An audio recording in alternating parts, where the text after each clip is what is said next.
आपके साथ हूं मैं सदफ फातिमा। बुलेटिन की शुरुआत करेंगे।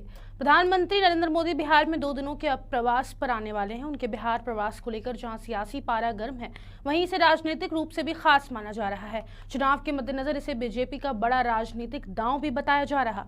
कार्यक्रम के मुताबिक प्रधानमंत्री नरेंद्र मोदी अपने बिहार प्रवास के दौरान 12 मई को बिहार की राजधानी पटना में रोड शो करेंगे। वहीं 13 मई को हाजीपुर, मुजफ्फरपुर और छपरा में जनसभा को संबोधित करने की संभावना है। यह तय है कि बिहार प्रवास के दौरान उनके निशाने पर राजद के अध्यक्ष लालू प्रसाद यादव और तेजस्वी यादव होंगे। भाजपा के नेताओं का दावा है कि बिहार में किसी भी प्रधानमंत्री की होने वाले इस पहले रोड शो में बड़ी संख्या में लोग स्वागत में सड़कों पर उतरेंगे।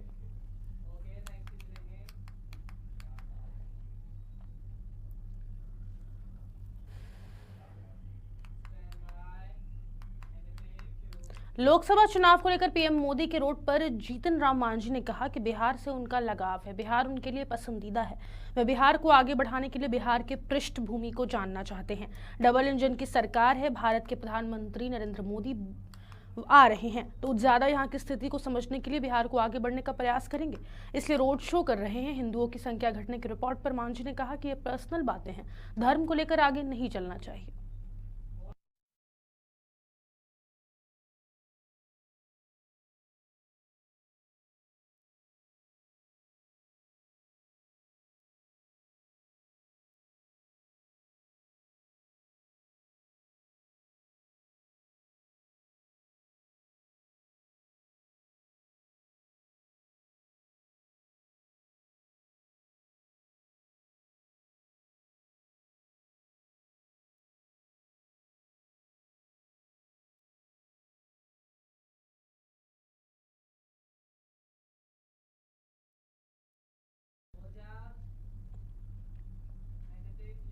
बीजेपी के राज्यसभा सांसद ने कहा कि अशोक महतो ने मुंगेर में चलाया आतंकवाद, लेकिन अनंत सिंह साफ सुथरे व्यक्ति हैं और लोगों का सम्मान करते हैं। अनंत सिंह जनता की मांग है और पुकार है। 14 चरण में मुंगेर लोकसभा का चुनाव है। जैसे जैसे चुनाव का समय नजदीक आ रहा है, वैसे वैसे नेताओं का दौरा शुरू हो रहा है। वहीं नेता मतदाताओं को गोलबंद करने में जुटे हैं। बीजेपी के राज्यसभा सांसद धर्मशीला गुप्ता प्रेस कॉन्फ्रेंस के दौरान जमकर इंडी गठबंधन प्रत्याशी कुमारी नीता के पति अशोक महतो पर बरसी। उन्होंने कहा कि अशोक महतो ने बिहार में क्या क्या किया वो कैमरे में कैद है और किस तरह से मुंगेर में आतंकवाद चलाया वो भी कैमरे में कैद है। उन्होंने कहा कि मोकामा के पूर्व विधायक अनंत सिंह को लेकर कहा कि साफ सुथरे व्यक्ति हैं और लोग को सम्मान करते हैं। अनंत सिंह जनता की पुकार और जनता की मांग है। उन्होंने राजद पर हमला करते हुए कहा कि उनका लालटेन बुझ चुका है और मोदी जी सौभाग्यवती योजना से गाँव गाँव में एलईडी लाइट और बल्ब जलवा दिए हैं और बिहार का एक एक मतदाता लालटेन बुझा दिया है।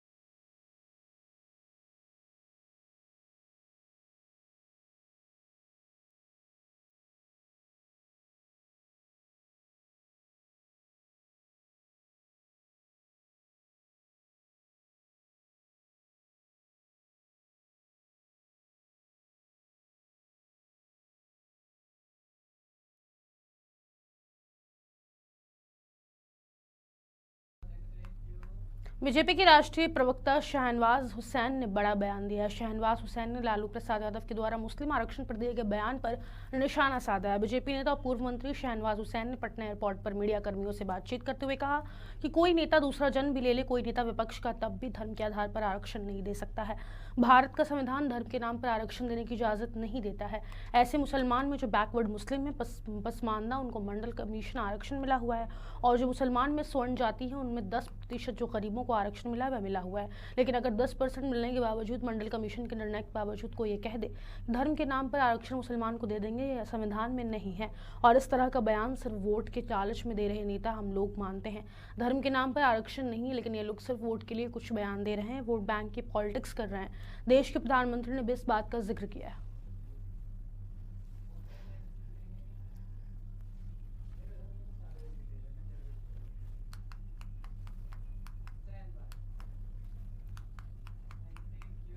लोकसभा चुनाव को लेकर किसी भी जाति और धर्म को लेकर बयान नहीं देने का चुनाव आयोग ने निर्देश दिया था, लेकिन अपने वोट को बनाने के लिए नेता लगातार ऐसे बयानबाजी कर रहे हैं। ऐसे में लालू प्रसाद यादव का एक बयान काफी चर्चे में है। अपने एक बयान में लालू प्रसाद यादव ने कहा कि भाजपा वाले लोग भड़का रहे हैं, भाजपा वाले सभी डर गए हैं, इसलिए वे लोग संविधान को खत्म करना चाहते हैं, लोकतंत्र को खत्म कर देना चाहते हैं। मुसलमानों को आरक्षण मिलना ही चाहिए। अब प्रशांत किशोर ने लालू प्रसाद के बयान पर पलटवार किया। पीके ने कहा कि मुसलमान 32 साल से लालटेन के वोट दे रहे हैं, समय आ गया है जब मुसलमानों को लालू से पूछना चाहिए कि मुसलमान को आज तक उप मुख्यमंत्री क्यों नहीं बनाया या कोई बड़ा मंत्रालय क्यों नहीं दिया।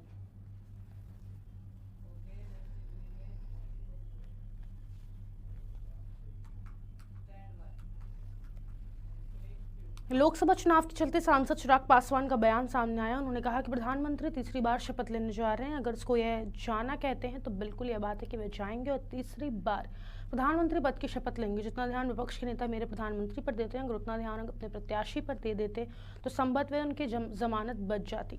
जितना समय वे लोग बेकार की बातों को मुद्दा बनाकर मेरे प्रधानमंत्री पर बिताते हैं, अगर 10% समय भी कांग्रेस गठबंधन के राष्ट्रीय नेता बिहार को दे दे तो शायद बिहार के लोगों को उन पर थोड़ा भरोसा हो जाता। मेरे प्रधानमंत्री चुनाव को हर चरण में बिहार आते हैं और वे अभी भी आगामी 12 मई को पटना आ रहे हैं। वहीं विपक्ष के जितने भी नेता बिहार आए हैं, क्या उनके लिए बिहार कोई मायने नहीं रखता? पीएम मोदी देश के प्रधानमंत्री होने के बावजूद इतना समय बिहार को दे रहे हैं।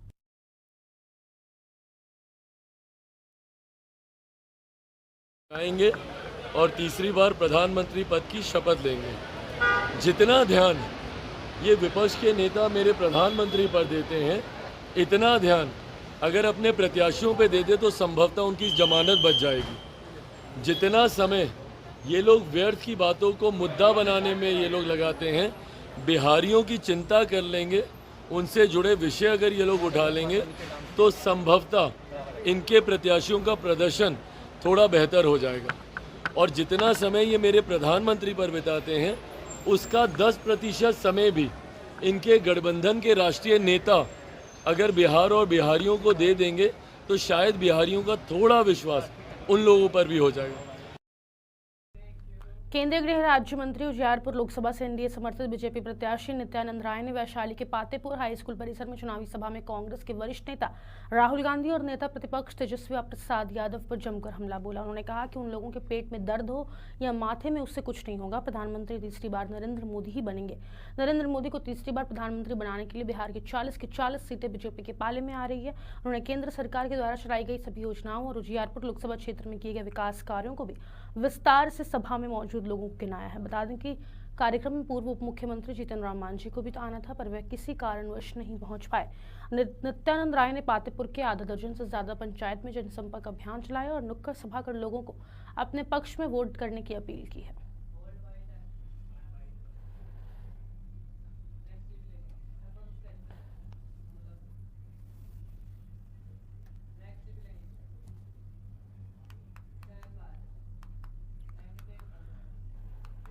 पटना जदयू के प्रदेश अध्यक्ष उमेश कुशवाहा ने बयान देते हुए कहा कि विपक्ष 3 चरणों के चुनाव की स्थिति देखकर बौखला गए हैं, इसलिए अनर्गल बयान दे रहे हैं। बिहार में इंडिया की लहर है, प्रधानमंत्री रोड शो कर रहे हैं। नीतीश कुमार भी लगातार चुनावी सभा को संबोधित कर रहे हैं। तेजस्वी के पास कोई अपनी उपलब्धि नहीं है जो चुनावी सभा में बोले। नीतीश कुमार के काम की उपलब्धि खुद को बता रहे हैं। प्रधानमंत्री को बिहार के लोग सुनना चाहते हैं। अन्य प्रदेशों में भी प्रधानमंत्री ने रोड शो किए हैं, यहाँ भी कर रहे हैं। लोगों की डिमांड है कि रोड शो किया जाए, तो वही ललन सिंह का जीतना भी तय है। 3 चरणों में जदयू के जहां जहां उम्मीदवार हैं वहां जीत रहे हैं। बौखला के कुछ अनाप शनाप बातें बोल रहे हैं, चाहे उनके जो दिल्ली के जो शहजादे हैं उनका भी बोली देख लीजिए किस तरह गड़बड़ा रहा है। बिहार में तो पूरा इंडिया का लहर है। माननीय प्रधानमंत्री जी भी बाहर को आ रहे हैं। 13 को फिर हाजीपुर प्रोग्राम है। लगातार बिहार की जनता उनको सुनना चाहती है, उनको पसंद करती है। हमारे नेता दिन रात काम करने में लगे रहते हैं, माननीय मुख्यमंत्री नीतीश कुमार जी। तो उन लोग के पास कोई मुद्दा ही नहीं है, विपक्ष के पास कोई काम ही नहीं है, समझे। उनको 18 वर्षों के शासनकाल जब उनके माता पिता जब तेजस्वी जी का एक भी उपलब्धि है, एक भी उपलब्धि है जब वो अपने भाषण में गिनाते हैं, एक भी उपलब्धि वो अपने 17 महीना हमारे नेता की उपलब्धि बता रहे हैं, हमारे नेता के काम की वो अपना क्रेडिट ले रहे हैं। तो विपक्ष के पास कोई मुद्दा नहीं है, ये सिर्फ बौखलाहट है। लोकसभा चुनाव को देखते हुए गोपालगंज जिले में कई जगह चेकिंग अभियान की चलाया जा रहा है। जिले में 12 एसएसटी केंद्र बनाए गए हैं, जहां 24 घंटे पुलिस कर्मियों को शिफ्ट वाइज तैनात किया गया है। वहीं पुलिस कर्मियों द्वारा 4 पहिया वाहनों को रोककर तलाशी ली जा रही है, ताकि लोकसभा चुनाव को प्रभावित करने वालों पर नकेल कसी जा सके। दरअसल लोकसभा चुनाव को शांतिपूर्ण और भयमुक्त संपन्न कराने को लेकर पुलिस और जिला प्रशासन की टीम विभिन्न जगहों पर चेक पोस्ट और एसएसटी टीम को तैनात कर दूसरे जिले से आने वाले वाहनों की निगरानी तेज कर दी गई है। इसमें पुलिस और जिला प्रशासन की टीम द्वारा 24 घंटा शिफ्ट के अनुसार दिन रात वाहन चेकिंग अभियान चल रहा है। गोपालगंज में प्रवेश करने वाले सभी 4 पहिया वाहनों की जांच बड़ी सतर्कता से किया जा रहा है। साथ ही वाहनों से संबंधित कागजात की जांच कर आगे जाने की अनुमति दी जा रही है। मौके पर तैनात मजिस्ट्रेट दीपक कुमार ने बताया कि चुनाव को देखते हुए चेक पोस्ट बनाया गया है। यहाँ कुछ पुलिसकर्मी को तैनात किया गया है। आने वाले वाहनों को जाँच की जा रही है।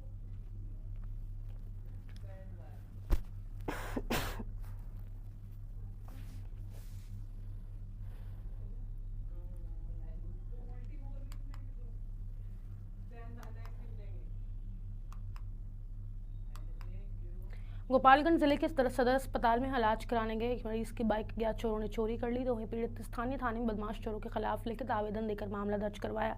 चोरी की वारदात वहां लगे सीसीटीवी कैमरे में कैद हो गई। वहीं पुलिस प्राप्त आवेदन और सीसीटीवी के आधार पर चोरों की तलाश में जुटी हुई है। दरअसल विश्वम्भर थाना क्षेत्र के जमुनिया गांव निवासी रामवचन शर्मा बाइक पर सवार होकर सदर अस्पताल पहुंचे और पार्किंग में अपनी बाइक खड़ी कर डॉक्टर से इलाज कराने चला गया। जब वह वापस अपने बाइक के पास लौटा तो उसकी बाइक गायब थी। काफी खोजबीन के बाद उसकी बाइक नहीं मिली। इसकी जानकारी मौके पर मौजूद सुरक्षा गार्ड को दी। सुरक्षा गार्ड ने भी काफी खोजबीन की, लेकिन उसका कहीं पता नहीं चला। जिसके बाद पीड़ित व्यक्ति ने थाने में लिखित आवेदन देकर अज्ञात चोरों के खिलाफ मामला दर्ज करवाया है। आवेदन के आधार पर पुलिस सदर अस्पताल पहुंची और सीसीटीवी कैमरे को खंगाला, जिसमें चोरों द्वारा बाइक को चोरी की तस्वीर कैद थी। फिलहाल पुलिस सीसीटीवी के आधार पर चोरों की पहचान से जुटी हुई है।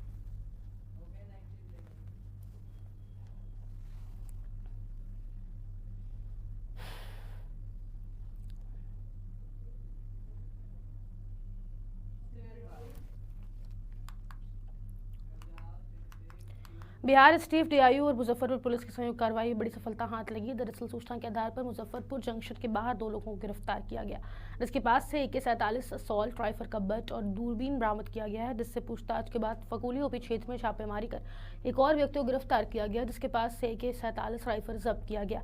हालांकि पुलिस आरोपियों से पूछताछ में जुटी हुई है। बताया गया कि गिरफ्तार अपराधी हथियार के सप्लायर की भूमिका निभाते हैं, जबकि एक रिसीवर है। ये सभी अलग अलग पार्ट में हथियार की सप्लाई करते हैं। इस पूरे कार्रवाई में 3 अपराधियों को गिरफ्तार किया गया। उक्त मामले की जानकारी एसएसपी राकेश कुमार ने प्रेस वार्ता कर जानकारी दी। हालांकि चुनाव के बीच में मुजफ्फरपुर में AK-47 राइफल बरामद होना किसी बड़ी घटना की ओर इशारा भी हो सकता है। बिहार एसटीएफ की स्पेशल टीम, मुजफ्फरपुर पुलिस की टीम और डीआईयू की यूनिट, इन तीनों ही के द्वारा एक जॉइंट ऑपरेशन किया गया है। एक बहुत स्पेसिफिक इनपुट के आधार पे इस ऑपरेशन में 7 तारीख को अर्ली मॉर्निंग लगभग 2 से 3 बजे के बीच में रेलवे स्टेशन के बाहर 2 लोगों को डिटेन किया गया है और उनके पास से एक AK-47 जो असॉल्ट राइफल होता है उसका बट और उसमें एक लगाने वाली दूरबीन, इन 2 की बरामदगी की गई। जब इन दोनों व्यक्तियों से, जिसमें से एक का नाम विकास है, दूसरे का नाम सत्यम है, दोनों से जब कड़ाई से पूछताछ की गई तो इनके पूछताछ के आधार पर फकली थाना अंतर्गत एक जगह है मलकौनी, वहाँ पर रेड की गई है। वहाँ पर देवमुनि नामक एक व्यक्ति है जिनकी गिरफ्तारी की गई है और उनकी निशानदेही के आधार पे उनके घर के पास से ही इस AK-47 राइफल को जब्त किया गया है, जो पूरी तरीके से कारगर है और एक ऑटोमेटिक वेपन है। और इनके साथ में 3 मोबाइल भी है जिनको जब्त किया गया है। और जब ये वेपन पकड़ा गया है तो इस वेपन के साथ में 5 राउंड जिंदा गोलियां भी हम लोगों के द्वारा जब्त की गई। गोपालगंज जिले के नगर थाना क्षेत्र के सरिया वार्ड नंबर 12 में एक युवक ने अपने ही पड़ोसी को पूर्व के विवाद में हथौड़े से हमला कर बुरी तरह जख्मी कर दिया। वहीं अन्य परिजनों द्वारा उसे तत्काल इलाज के लिए गोपालगंज सदर अस्पताल में भर्ती कराया गया, जहां डॉक्टर के देखरेख में उसका इलाज जारी है। वहीं जख्मी व्यक्ति की पहचान सरिया वार्ड नंबर 12 निवासी ब्रह्मदेव सिंह की 45 वर्षीय बेटा सुनील कुमार के रूप में की गई है। दरअसल इस संदर्भ में बताया गया है कि जख्मी व्यक्ति हार्डवेयर के दुकानदार है। इसी बीच नाले में पानी गिराने को लेकर दोनों पड़ोसियों में विवाद उत्पन्न हो गया। इसी बीच आरोपी ने उसके सिर पर हथौड़ा से वार कर दिया, जिससे वह लहूलुहान हो गया। वहीं आरोपी घटना को अंजाम देने के बाद नगर थाना में पहुंच गए और मौजूद पुलिसकर्मियों से बताया कि उसने हथौड़ा से अपने पड़ोसी पर हमला कर दिया, जिसके बाद पुलिस ने उसे तत्काल हिरासत में लिया। दूसरी तरफ जख्मी व्यक्ति के परिजनों ने तत्काल डायल 112 को सूचना दी। सूचना पाकर डायल 112 की टीम मौके पर पहुंची और जख्मी को तत्काल इलाज के लिए सदर अस्पताल लेकर भर्ती कराया गया। फिलहाल जख्मी का इलाज सदर अस्पताल में चल रहा है। यहाँ पे हमारे को सूचना मिला, हम लोग मौके पर पहुँचे थे तो वहाँ पे दो पड़ोसियों के बीच में आपस का विवाद था। पानी गिराने का, नाला में पानी गिर रहा था, उसी में आपस में बताकाई हुआ और जो आरोपी था उन्होंने हैमर से सिर पे जो है कि वार कर दिया है। जो है कि काफ़ी गंभीर रूप से जो है व्यक्ति घायल हो गया है, जिसको परिजनों के द्वारा सदर अस्पताल में भर्ती कराया गया है और आरोपी जो है वो खुद ही जाकर नगर थाना में सरेंडर कर दिया है। जमुई में लक्ष्मीपुर थाना क्षेत्र कोहरबा जाजा सड़क मार्ग स्थित जनहरा के पास बाइक सवार चचेरे भाई बहन को एक तेज रफ्तार ट्रक ने कुचल दिया। भाई की मौके पर ही मौत हो गई, जबकि बहन का एक हाथ कट गया है और वे गंभीर रूप से घायल हो गई। वहीं घटना के बाद स्थानीय लोगों की भीड़ जमा हो गई और इसकी सूचना लक्ष्मीपुर थाने को पुलिस को दी गई। सूचना मिलने पर लक्ष्मीपुर थाने की पुलिस मौके पर पहुंची और शव को कब्जे में लेकर पोस्टमार्टम के लिए सदर अस्पताल जमुई भेज दिया गया।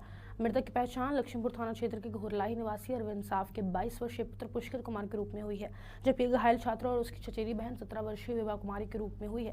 बताया जाता है कि पुष्कर कुमार अपनी चचेरी बहन को विभा कुमारी के साथ गुरुवार सुबह बाइक पर सवार होकर कौशल विकास केंद्र परीक्षण के लिए जा रहा था। तभी कोहरबा झाझा सड़क मार्ग स्थित जनहरा के पास पहुंचते ही विपरीत दिशा से आ रहे तेज रफ्तार ट्रक ने बाइक सवार चचेरे भाई बहन को कुचल दिया, जिससे पुष्कर कुमार की मौके पर ही मौत हो गई, जबकि घटना में विभा कुमारी के एक हाथ कट गया है और वह गंभीर रूप से घायल हो गई।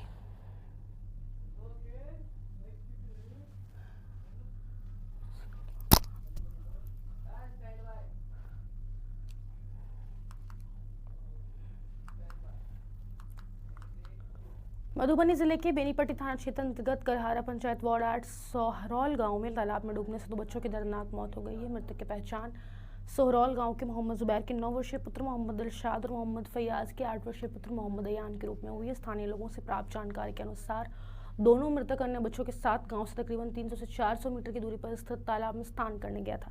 इसी दौरान दिलशाद और अयान नहाने के दौरान गहरे पानी में चला गया और डूब गया। साथ नहा रहे अन्य बच्चों दोनों को डूबते हुए देखा और शोर मचाते हुए गांव की तरफ भाग कर गए और जहां पहुंचकर लोगों ने इस बात की जानकारी दी, जिसके बाद स्थानीय लोगों ने तालाब की ओर पहुंचकर तालाब के गहरे पानी में तलाश करने लगे। कुछ देर की तलाशी के बाद दोनों बच्चे खोजकर तालाब के पानी से बाहर निकाला गया, लेकिन तब तक काफी देर होने के कारण दोनों बच्चों की मौत हो चुकी थी, जहां से दोनों बच्चों के शव को घर लाया गया।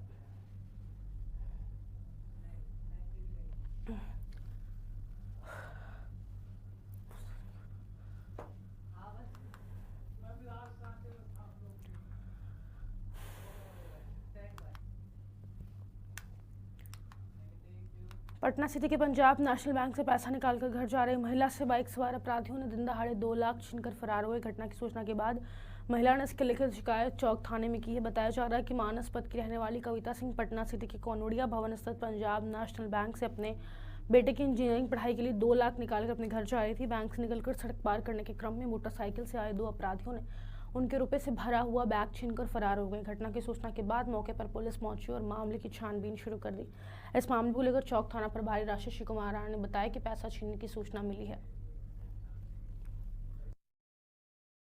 आए हैं चौक पीएनबी में आए हैं और वहाँ से पैसा हमको निकालना था और बस वही पैसा निकाल कर हम बाहर निकले। बस रोड क्रॉस किए हैं, बस वहीं 2 आदमी आए हैं। बाइक एक चला रहा था और एक पीछे से मेरा पूरा हाथ पूरा खींच दिया, बैग पूरा एकदम घिसटा दिया, हमको रोड पे गिरा दिया है। और फिर मेरा बच्चा दौड़ के पीछे पीछे गया भी उसको पकड़ने, हेल्प में मांगा 2 आदमी से, तो एक तो नहीं दिया बाइक, दूसरे कोई दिया भी बाइक।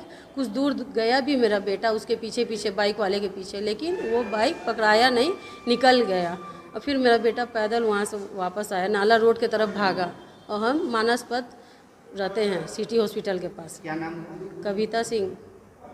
कितने रुपए थे? 2 लाख रुपया और कैश था और मेरा आधार कार्ड था, पैन कार्ड था और लोन लिए थे बैंक का से, गोल्ड लोन लिए थे, वो सब भी था, उसका पेपर ओपर था और चेकबुक भी था। और कुछ नहीं, गोल्ड का पेपर था मेरे पास, लोन लिया हुआ, और उसमें कुछ पैसा 700-800 रुपया ऐसे था अलग से मेरा। बिहार के कई जिलों में बीते कुछ दिनों से भीषण गर्मी की वजह से लोगों का हाल बेहाल हो रहा था। बता दें कि गर्मी का आलम ये था कि लोगों ने दोपहर के समय घर से निकलना तक बंद कर दिया था। यहाँ सुबह से ही मौसम का मिजाज अचानक बदला और तेज गरज के साथ झमाझम बारिश शुरू हो गई, जिस वजह से काफ़ी लोगों को भीषण गर्मी से राहत मिली।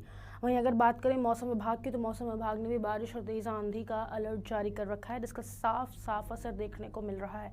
मुजफ्फरपुर जिले के अधिकांश हिस्सों में तेज बारिश शुरू है।